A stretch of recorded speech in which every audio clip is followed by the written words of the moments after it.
Cette écriture inclusive, elle sert aussi à montrer qu'il y a du sexisme dans la langue. Je vais écrire la phrase suivante. En 1936, les ouvriers indignés votèrent la grève. En lisant cette phrase, les images qui vous sont venues, c'est des images de moustaches, de casquettes, c'est la mythologie du Front populaire. Et bien maintenant, je vais réécrire la même phrase autrement. En 1936, les ouvriers.e.s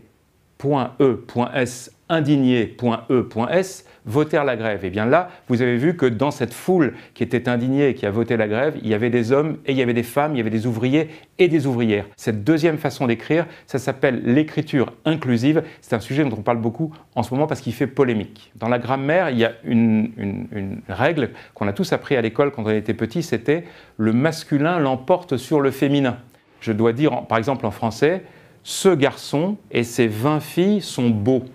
Ça heurte un peu l'oreille, mais la règle c'est celle-là, puisque le masculin l'emporte sur le féminin. Le camp conservateur qui ne veut rien changer dit « mais alors, allons, ça a toujours été comme ça, et puis qu'est-ce que c'est que cette idée, mais c'est juste comme ça, parce que le masculin c'est une chose qui sort comme ça de la nuit des temps ». Eh bien ça c'est complètement faux. Cette règle n'est pas éternelle, c'est-à-dire que jusqu'au XVIIe siècle, dans la langue française, on pratiquait ce qu'on appelle la règle de la proximité, qui est beaucoup plus logique. La règle de la proximité, c'est tout simplement qu'on accorde avec le dernier objet. Par exemple, si je reprends ma phrase, je dirais « ce garçon et ses 10 filles sont belles ». C'est-à-dire que j'ai accordé avec le dernier. Sur le vocabulaire, le sexisme, il se marque souvent sur les histoires des noms de métiers. Est-ce qu'il faut dire la ministre, par exemple, ou est-ce qu'il faut dire le ministre?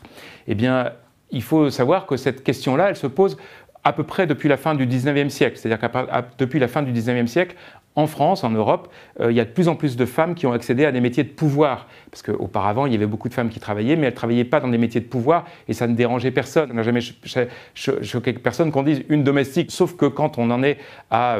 Quand il y a eu les premières femmes médecins, les premières femmes aviateurs, les premières femmes dans la politique précisément, là, à chaque fois, ça a posé des problèmes. Mais la chose qui est assez amusante de constater, c'est que ces polémiques, elles peuvent être à l'inverse. Vous vous souvenez peut-être de ça, il y a une dizaine d'années ou une quinzaine d'années maintenant, il y avait des ministres femmes qui demandaient qu'on les appelle Madame la ministre, et l'Académie française, à l'époque Maurice Druon, Tony Truant, secrétaire perpétuel de l'Académie française, il avait exulté en disant « mais c'est affreux, Madame la ministre, mais c'est contraire à la langue française, le masculin est neutre, donc il faut dire Madame le ministre ». Alors la chose qui est drôle, c'est quand on regarde les vieux livres de vocabulaire, quand on regarde du côté des ancêtres de Maurice Druon, par exemple dans les années 1920, on trouve les mêmes personnes qui étaient offusquées, parce qu'ils étaient offusqués, mais exactement pour l'inverse. À l'époque, il y avait les premières femmes avocates, et les premières femmes avocates, elles estimaient qu'elles devaient faire, elles faisaient des cartes de visite et elles se présentaient en disant « je suis Madame l'avocat ». À ce moment-là, les réactionnaires de l'époque disaient « Madame l'avocat, mais quelle horreur, c'est contraire à la langue française, il faut dire Madame l'avocate ». Les points de vue changent toujours sur ces questions-là, donc on peut très bien continuer à changer et à faire évoluer notre langue. C'est une langue vivante, elle est faite pour évoluer.